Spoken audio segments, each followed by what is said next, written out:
जय हिंद दोस्तों, स्वागत है आप सभी का एक बार फिर से आपके अपने YouTube चैनल पे। दोस्तों आज हम जानेंगे ये सेमी ऑटोमेटिक वॉशिंग मशीन की वायरिंग। ठीक है, ये गोदरेज की वॉशिंग मशीन है और इसके बारे में हम वायरिंग जानते हैं कि सब कुछ बिल्कुल जीरो से कैसे इसको खोलते हैं, तो इसकी वायरिंग कैसे करते हैं। सबसे पहले आप देखेंगे कि यहाँ पे पीछे साइड में इसका नट होता है। इसको खोलने के लिए आप देखेंगे ना, ये वाला नट यहाँ पे है, जो कि ऑलरेडी हमने तीनों का तीनों नट खोल लिया। एक यहाँ पे, एक यहाँ पे, एक यहाँ पे, 3 स्क्रू इसमें लगा था। तीनों स्क्रू हमने पहले से ही खोल लिया है और स्क्रू खोल लेने के बाद से इसमें सामने से लॉक होता है। इधर से देखेंगे तो ये सामने लॉक होता है। ये लॉक को आप निकालेंगे, नाम दिखाइएगा, बोलिएगा। इस लॉक को टेस्टर अथवा पेचकस की मदद से जब उठाएंगे ना, तो ये लॉक निकल जाता है। हमने पहले से इसको खोल दिया था अभी, और इस तरह से ये पूरा का पूरा निकल जाता है। अब इसके बाद से इसका पूरा सिस्टम यहाँ पर लगा हुआ है। ठीक, अब इसकी वायरिंग हमें समझना है कि वायरिंग में क्या है। सबसे पहले ये हमारा वॉश टाइमर लगा हुआ है, ये हमारी सिलेक्टर स्विच है, और ये रहा हमारा स्पिन टाइमर। वॉश टाइमर से यहाँ पे हम देखते हैं कि कितने तार निकले हैं। एक तरफ 3 तार और दूसरी तरफ 3 तार। ठीक है, ये जो तीनों तार हैं, ठीक, एक तरफ 3 तार जो हैं, इसमें 2 छोटे छोटे और 1 बड़ा तार है। ठीक, 3 तार में 1 बड़ा तार, बाकी 1 छोटा तार। जो 2 छोटे तार हैं, ये दोनों में से एक हमारा सेलेक्टर स्विच का होगा और एक हमारा बजर का होता है। लेकिन जो बड़ा वाला तार है, आप देख सकते हैं कि लंबा वाला बिल्कुल नीचे तक गया है। ठीक है, यही मेन सप्लाई को इन करने का तार होता है, इसी से मेन सप्लाई इसमें इन की जाती है। बाकी एक तरफ जो आप दिखेगा, आपको एक छोटा तार दिख रहा है। ठीक है, एक छोटा तार, अब बाकी 2 तार देखिए बड़े बड़े हैं। जो ये दोनों बड़े तार हैं, ये दोनों मोटर के लिए जाएंगे, रनिंग और स्टार्टिंग का काम करेगा। जो ये छोटा तार होगा, ये आपका सेलेक्टर स्विच का आउटपुट है। तो यहाँ से देखिए आप सेलेक्टर स्विच में लगा हुआ वाला तार जो हमारा है, एक तार इधर लंबा वाला आया था, उधर से जो 2 छोटे तार हैं, एक तार देखिए आप इसको टेप लगा के छोड़ दिया गया है। यानी हमारी इस मशीन में स्पीकर नहीं लगा, यानी कि बजर नहीं लगा है, जिसके कारण बजर वाला तार देखिए फ्री है। और ये वाला तार हमारा सेलेक्टर स्विच में जाएगा, तो इसको सेलेक्टर स्विच में क्या कर देते हैं, इन कर देते हैं। यहाँ से सेलेक्टर स्विच में फेस इन होगा। ठीक है, और फेस सेलेक्टर स्विच से आउट होगा, जो इस तार के माध्यम से सीधे सीधे चला जाएगा टाइमर के दूसरी तरफ। टाइमर 2 भागों में बटा होता है, टाइमर के दूसरी तरफ जाएगा और इधर से इसको सप्लाई मिलती रहेगी। बाकी का बात करते हैं तो इधर लगा हमारा स्पिन मोटर। स्पिन मोटर को चलाने के लिए स्पिन टाइमर, इस टाइमर से 2 तार निकले, आप देख सकते हैं। इसमें किसी से इन किसी से आउट किया जा सकता है, बट ये माना जाता है कि ये रेड वाला है तो इससे इन कर लीजिए और इससे आउट कर लेते हैं, लेकिन ऐसा कुछ नहीं है। किसी से इन किसी से आउट करिए, कोई दिक्कत नहीं होती है। अब इसके बाद बात आती है, यहाँ पे हमारी डोर स्विच लगी हुई है। इस डोर स्विच का काम है कि जैसे ये ढक्कन को हम उठाते हैं, यह डोर स्विच ऑफ हो जाती है, जैसे ढक्कन को बंद करते हैं ऑन हो जाती है। जैसा कि अभी आप देख सकते हैं, ये डोर स्विच आपस में दोनों सटी हुई है। जैसे हमने ढक्कन को हटाया, ये दोनों के बीच में स्पेस हो गया, यानी ये डोर स्विच काम करना बंद करेगी। ढक्कन को गिराया, अब ये दोनों स्पेस खत्म, यानी डोर स्विच सप्लाई को आउट करने लगेगी। इस डोर स्विच से भी 2 तार हैं, ठीक है, जो कि नीचे को गए। नीचे पूरे तार गए हैं, पूरे तार को भी खोल के आपको दिखाते हैं। इस सेलेक्टर स्विच का है, जो ड्रेन मोटर से पानी निकलने वाला होता है। ये ड्रेन मोटर के पानी के लिए रस्सी है। ये जो रस्सी लगी है, ड्रेन मोटर की रस्सी है। और आपको एक रस्सी यहाँ पे जो दिख रही है ना, ये आपका स्पिन क्लच के लिए, यानी कि जो स्पिन मोटर है, उस मोटर को ब्रेक लगाने के लिए ये उसके लिए रस्सी लगी हुई है। जैसे ही आप ढक्कन उठाते हैं, स्पिन मोटर का ब्रेक भी लगता है और साथ साथ में डोर स्विच भी ऑफ होती है। अब नीचे की तरफ देखेंगे तो यहाँ पे स्क्रू था, जो कि अभी हमने स्क्रू को खोल के हटाया, तो इस प्लेट को हम निकाल लेते हैं। बाकी प्लेट को निकालने के बाद आप देखिए कुछ इस प्रकार से लगा होता है। ये हमारी रस्सी जो थी, ये यही ड्रेन वाल्व में लगी होती है। और ये वाला हमारा स्पिन मोटर वाला जो था, आपको ब्रेक शू पे जो हमने बताया, इस ब्रेक शू में लगाया जाता है। ठीक है, तो इस प्रकार से तो इसका हो गया। अभी इसका सिस्टम आगे बताएंगे। इसमें केवल वायरिंग हम बताते हैं आपको। अब देखिए इतना ज़्यादा तार, पूरा इतना तार है, ये रहा इसका कैपेसिटर। अब इतना तार देख के वैसे ही आदमी परेशान हो जाता है। साथ साथ में ये हमारी मेन लीड है। तो अब सभी तारों को हम बारी बारी से खोल लेते हैं और एक एक करके आपको समझाएंगे बिल्कुल बारीकी से। अभी अगर ऐसे बताने लगे तो पता नहीं चलेगा कौन सा तार कहाँ से आया है। तो चलिए सबसे पहले फटाफट हम तारों को खोल लेते हैं।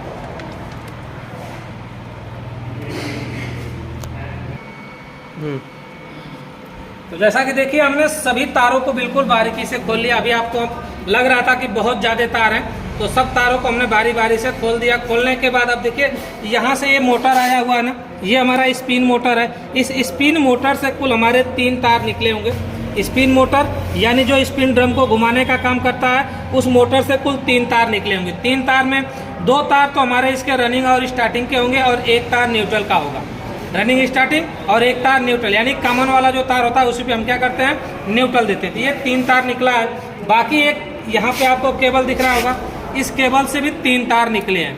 3 तार में यह मोटर जो होगा हमारा, आप देख सकते हैं नीचे दिख रहा है, ये हमारा वाश मोटर है जो वाश ड्रम को चलाने का काम करता है, यानी प्लास्टर को चलाने का काम करता है, जो मोटर कपड़ा धोते समय वर्क करता है। इससे 3 तार जो हैं, ये दोनों तार होंगे हमारे रनिंग और स्टार्टिंग के। बाकी 1 तार किसका होगा, कॉमन का होगा, जिस पे हम न्यूट्रल की सप्लाई देते हैं। तो इस प्रकार से ये तीनों तार हो गए।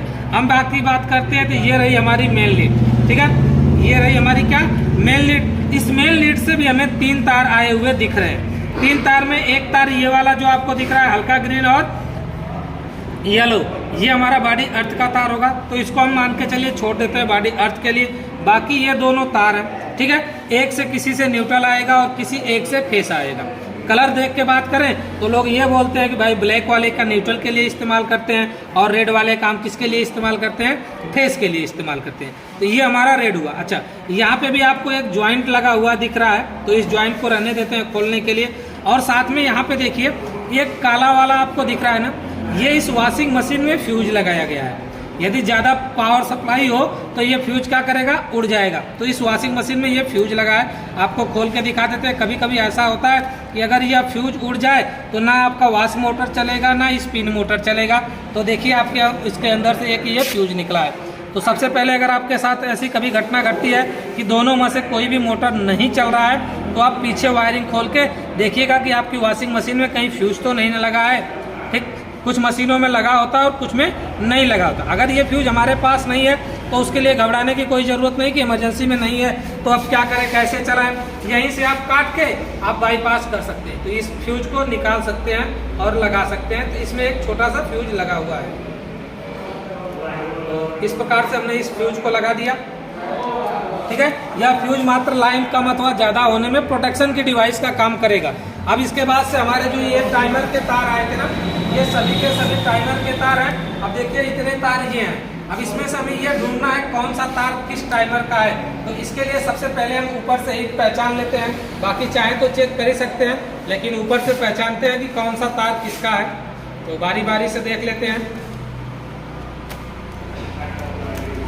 देखिए ये जो तीनों तार है ना, ये जो तीनों तार है स्पिन टाइमर वॉश टाइमर वाले, 2 तार बड़े बड़े और 1 तार जो एक साइड का बड़ा था, यही 3 तार हैं जो कि ये तीनों तार नीचे आए हुए हैं। इन तीनों तारों को हम पकड़ लेते हैं, ये तीनों तार।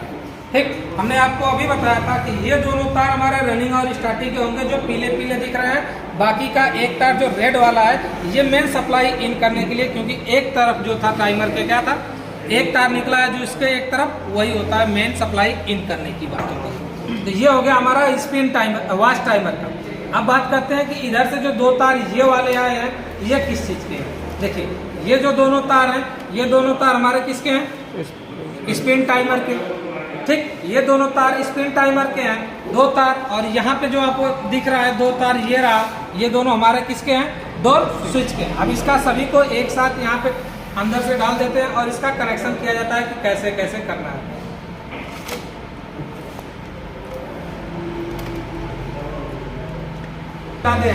लेकिन अगर आप बारी बारी से खोलेंगे तो आपको वायरिंग बिल्कुल आसान दिखेगी। तार को केवल एक बार समझना है। कंपनी ने तार थोड़ा बड़ा बड़ा दिया है जिसकी वजह से तार की संख्या ज़्यादा हो जाती है। अब सबसे पहले अगर हम बात करें तो ये हमारा हुआ, ठीक है। तो हम अपने वॉश मोटर को पकड़ते हैं और वॉश मोटर का कनेक्शन सबसे पहले कर लेते हैं। एक एक करके बारी बारी से करेंगे, सभी का कनेक्शन कर लेंगे। वॉश मोटर का हो गया। वॉश मोटर में हमें फेस इन करना है ना, तो वॉश टाइमर का जो रेड वाला है इसको हम मानते हैं फेस का। तो फेस इन करने के लिए अब हम अपनी मेन लीड उठाते हैं। तो आप देख सकते हैं कि यही हमारी मेन लीड है और इस मेन लीड में जो फ्यूज लगा था, इस फ्यूज वाले को ही हम अपना मानते हैं मेन फेस। फ्यूज वाले को ही मेन फेस मानते हैं। तो फ्यूज वाले में ऐसे हमने मान के चलिए इन कर दिया, ठीक है। अब यहाँ से हमने इसको फेस दिया, ठीक। अब यह फेस गया ऊपर स्पिन वॉश टाइमर में, वॉश टाइमर से आउट होगा। ये जो रनिंग वाला और स्टार्टिंग वाले जो तार हैं, ये दोनों रनिंग और स्टार्टिंग के जो तार हैं इसमें जाएगा। ये रनिंग और स्टार्टिंग के तार हमारे वाश मोटर में लगेंगे। तो वाश मोटर में आप चाहेंगे तो कलर कोड से भी देख के कर सकते हैं। देखिए दोनों में से किसी में चाहे कोई रनिंग कोई स्टार्टिंग मानिए, कोई दिक्कत नहीं, क्योंकि मोटर को एक बार लेफ्ट एक बार राइट घूमना है, और लेफ्ट और राइट घुमाने का जो काम करेगा वह काम कौन करेगा? टाइमर करेगा। ठीक है, तो इसलिए किसी को किसी में भी जोड़ सकते हैं, इससे कोई दिक्कत नहीं होती है। बाकी बारी बारी से जोड़ देते हैं। देखिए फेस की सप्लाई हमने इसमें क्या कर दिया? दे दिया। स्पिन टाइमर फेस की सप्लाई हमने दिया वाश टाइमर में, तो वाश टाइमर को मोटर के साथ कनेक्ट कर दिया। अब बात ये रहती है कि वाश टाइमर जो है इन दोनों पे रनिंग और स्टार्टिंग पॉइंट पे हमें कैपेसिटर भी लगाना है। तो आप यहाँ से देख सकते हैं कि हमारे पास ये रहा कैपेसिटर। ठीक, इस कैपेसिटर से कुल 4 तार आपको दिखे हुए निकल रहे हैं। ठीक, यह कैपेसिटर रनिंग कंबाइंड कैपेसिटर है, क्योंकि इसमें 2 कैपेसिटर जुड़ा हुआ है। एक की पावर ज़्यादा होगी और एक कैपेसिटर की पावर कम होगी। तो यहाँ पे लिखा है कि 9 MFD का, यानी एक कैपेसिटर जो है उसकी पावर 9 MFD है, दूसरे वाले कैपेसिटर की पावर 4 MFD है। तो आप देख सकते हैं एक येलो और येलो वाइट, यानी ये दोनों कैपेसिटर किसके हमारे हैं? 9 MFD वाले। तो जिसकी पावर ज़्यादा है वो किसके लिए जाएगा? वाश टाइमर के लिए। वाश में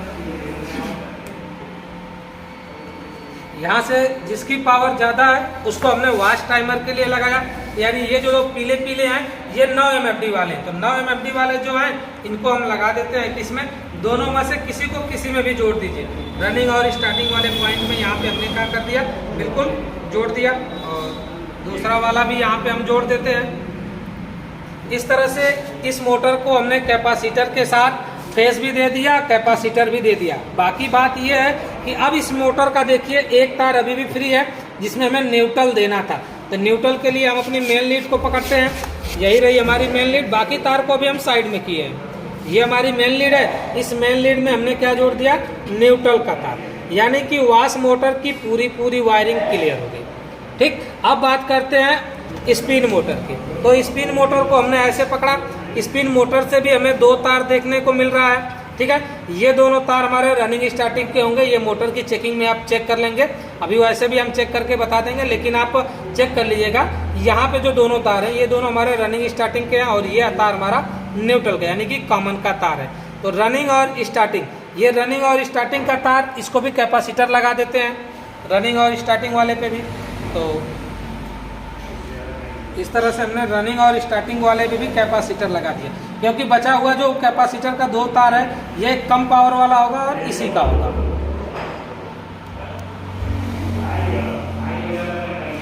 इस प्रकार से इस मोटर को जोड़ दिया। इस मोटर को न्यूट्रल दे देते हैं, ये मोटर को भी न्यूट्रल दे देते हैं, यानी कि स्पिन मोटर को भी हमने न्यूट्रल क्या कर दिया? जोड़ दिया। एक एक चीज़ बारी बारी से बताएं। यहाँ पे अब तार देखने में आपको ज़्यादा होगा, लेकिन अगर एक एक वीडियो पूरा ध्यान से देखेंगे तब जाके कर पाएंगे। अब बाकी बात आती है यहाँ हमारे स्पिन मोटर, स्पिन टाइमर से जो 2 तार आया है, इन दोनों तारों को हम पकड़ते हैं। देखिए सबसे पहले स्पिन टाइमर से हमारा 2 तार आया ना, किसी एक से सप्लाई को इन करते हैं, दूसरे से आउट। मान के चलिए हमने फेस इससे इन किया, फेस इन करने के लिए फिर अपनी मेन लीड का वही जहाँ पे हमारा फ्यूज लगा था, ठीक देख रहे हैं ना, यही फ्यूज लगा था, यही वाश टाइमर का भी एक तार लगा था, यही स्पिन टाइमर का भी एक तार फेस के लिए इन कर दिया गया। तो ये रहा फेस का एक तार इन हुआ, दूसरे वाले से ये आउट होगा। स्पिन टाइमर से जो फेस आउट होगा यह सीधे सीधे हमारा चला जाएगा। आप देख रहे हैं जो 2 तार आए हैं डोर स्विच से, तो डोर स्विच के किसी एक में इन किसी एक में आउट कर सकते हैं। मन चाहे तो ग्रीन वाले में करिए, मन चाहे तो ग्रे वाले में करिए। ठीक है, तो हम किसी में भी कर सकते हैं, तो इसी में कर ले रहे हैं ग्रीन वाले में। एक से इन एक से आउट करना होता है। तो अब यहाँ से सप्लाई स्पिन टाइमर में गई, स्पिन टाइमर से इस तार के माध्यम से सप्लाई आ गई डोर स्विच में। अब डोर स्विच से सप्लाई क्या होगी? आउट होगी, और यह जाएगी हमारे मोटर को। अगर डोर स्विच से सप्लाई आउट करके हम मोटर में इसलिए देते हैं क्योंकि जैसे ही डोर स्विच ऑन हो, ठीक है, तो मोटर को सप्लाई जाए, और जैसे ही डोर स्विच यानी कि डोर ये बंद हो, दरवाज़ा खुलेगा तो डोर स्विच को ऑफ होना चाहिए, तो सप्लाई को कट होना चाहिए। अगर ऐसा नहीं होगा तो मोटर के अंदर सप्लाई रहेगी, जिसके कारण मोटर चलता रहेगा, वो करके ब्रेक लग जाएगा, मोटर चलेगा और मोटर जल जाएगा। तो अब यहाँ से हम इसके रनिंग वाले पॉइंट पे सप्लाई दे देते हैं। तो इस तरह से हमने इस पर भी क्या कर दिया? सप्लाई दे दिया।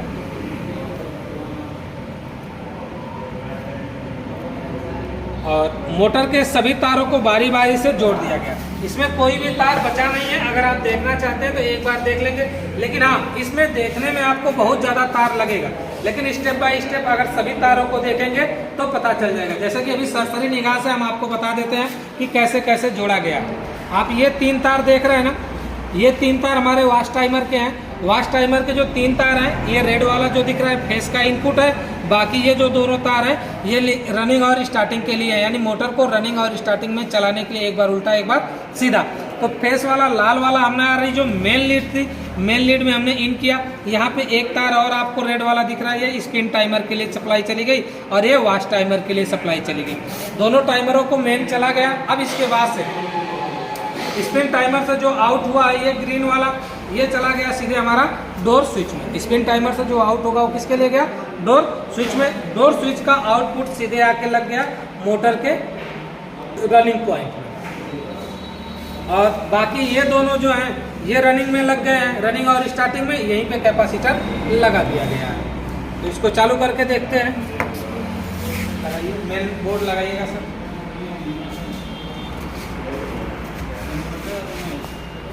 हमने जो अभी तार जोड़ा था ना, इसका पूरा ज्वाइंट खुला हुआ है, तो अभी टेप मार देंगे। सबसे पहले आपको चेक करके दिखा देते हैं कि हाँ ये चल रहा है कि नहीं चल रहा है। तो मेन लीड लगाते हैं, इसमें हमारा तार में लाइट आ गई है, देखिए बल्ब जल रहा है। तो मेन लीड लगाते हैं, बंद करके लगाइए।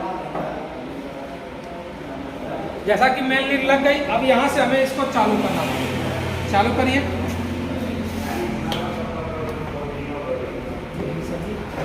चालू होने के बाद यहाँ पे अभी हमारा बंद है ना, तो टाइमर जब बंद है तो टाइमर को ऑन करना पड़ेगा। जैसे ही टाइमर को ऑन करेंगे मोटर हमारा चलना शुरू होगा।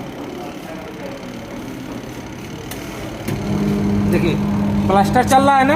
Yes sir. एक बार चल के रुक गया, एक बार लेफ्ट एक बार राइट। अभी देखिए दोबारा दिशा चेंज करके चलेगा, ये दूसरी दिशा में चल रहा है। इस तरह से लेफ्ट और राइट चलता रहेगा। जब लेफ्ट राइट चलता है तभी कपड़ा आसानी से धुलता है। फिर देखिए ये जब पूरा चलेगा तो टाइमर ऑटोमेटिक बंद हो जाता है।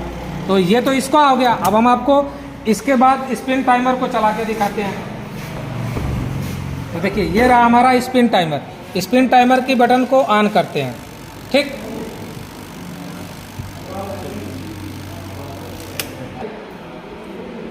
तो जैसा कि अभी आपने देखा कि हमारा वॉश टाइमर चल रहा था, लेकिन स्पिन मोटर नहीं चला।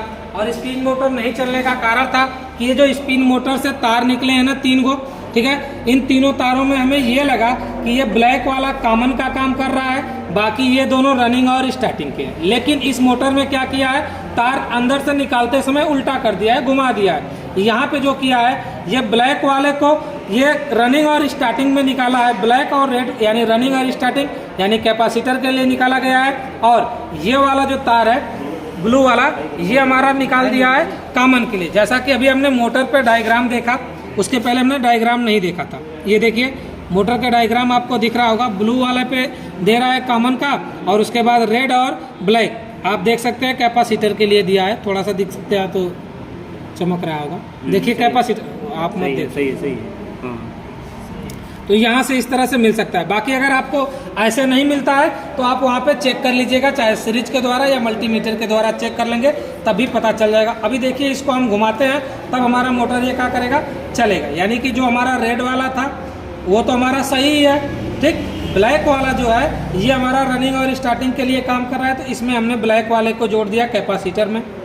बाकी इसके बाद से जो ब्लू हमारा कॉमन का काम कर रहा था, इसको हम जोड़ देते हैं अपने किसमें, कॉमन वाले में, यानी कि न्यूट्रल वाले पॉइंट में जोड़ देते हैं। अब इसके बाद चालू करेंगे तो मोटर हमारा चलेगा। अब इतना जोड़ने के बाद हम मेन सप्लाई देते हैं। सप्लाई दीजिएगा वहाँ से। ऐसा कि देख सकते हैं इसको जैसे ही हमने घुमाया ये हमारा मोटर चलना चाहिए। तो मोटर इसलिए नहीं अभी चला, यहाँ देखिए डोर स्विच ना आपस में दोनों टच नहीं हुई, दिखाइएगा पास से। डोर स्विच आपस में टच नहीं है, अगर टच नहीं है तो नहीं चलेगा। यानी कि डोर स्विच थोड़ा सा हमें इसको टच करना पड़ेगा। अभी हम आपको टेस्टर की मदद से टच करा के फिर दिखाते हैं। इस समय आप देखेंगे तो मोटर हमारा चल रहा है, ठीक है। ये देखिए मोटर चल रहा है। अभी ढक्कन जैसे ही उठाएंगे ना ये मोटर बंद हो जाना चाहिए। अब ढक्कन उठाएंगे तो मोटर बंद हो जाना चाहिए, लेकिन इसलिए नहीं बंद हुआ क्योंकि हमने बाईपास से पकड़ा हुआ है। अभी डोर स्विच को हमने दबाया ना, देखिए छोड़ दिया, मोटर बंद हो गया। फिर ढक्कन को डाउन करेंगे, यानी डोर स्विच जो हमारी ढीली थी उसको फिर क्या करना पड़ेगा, हटाना पड़ेगा। अगर डोर स्विच को देखिए, हम आपको दबा के दिखाते हैं। डोर स्विच को हमने दबाया है और इसके बाद से इसको चलाया, तो इस तरह से ये मोटर हमारा क्या कर रहा है, चल रहा है। तो इस प्रकार से इस वॉशिंग मशीन की वायरिंग हम कर सकते हैं। अगर वॉशिंग मशीन की वायरिंग से संबंधित कोई समस्या सुझाव हो तो कमेंट बॉक्स में जरूर लिखें। अब मिलते हैं अगली वीडियो में, तब तक के लिए जय हिंद।